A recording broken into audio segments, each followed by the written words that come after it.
Biz 6-cı yerdə. Burada isə atmosfer və dizayn. Fransız üslubunda olduqda isə isti işıqlandırma, rahat masalar və minimalist dekorlar olmalıdır. Əlbəttə, vacib məsələlərdən də biri açıq mətbəx və çəkici belə bar olmalıdır ki, orada barmenlər öz fəaliyyətini qonaqlara göstərməlidir. Və yaddan çıxarmayın, sakit və yumşaq musiqi. 7 nömrə xərclərin planlaşdırılması. Açılış öncə xərclər var ki, mebel, təmir, ilkin mallar, hər hansı bir öncədən alışlardır. Gündəlik xərclər də var ki, bunlar icarə, xammal, kommunal və s. marketinq belə əlavə edilməlidir. Yaddan çıxartmayaq. Bistro konseptini açdıqda isə mütləq 3-9 ay ərzində sizin büdcəniz belə olmalıdır. Nömrə 8 təchizatdır ki, gündəlik, stabil və keyfiyyətli təchizat zəncirini qurmaq lazımdır. Əlbəttə ki, gündəlik olsa daha yaxşıdır ki, artıq malların alınmasına xərcləri belə azaldır.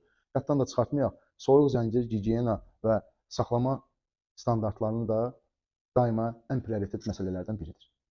Nömrə 9 bizə marketinq və açılış strategiyasıdır ki, öncədən soft opening etmək lazımdır və alınan feedbackləri mütləq halda icra etmək lazımdır. Google Map-də belə location'ın düzgün ünvan qeyd etmək lazımdır. TikTok, Instagram və digər platformalarda aktiv olmaq lazımdır və influencer və digər food blogerləri də belə dəvət etsəniz yaxşı olar.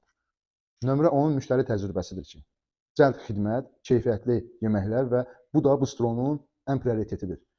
Daima olan feedbackləri cavab vermək, almaq birinci növbədə və onlara düzgün halda cavab vermək.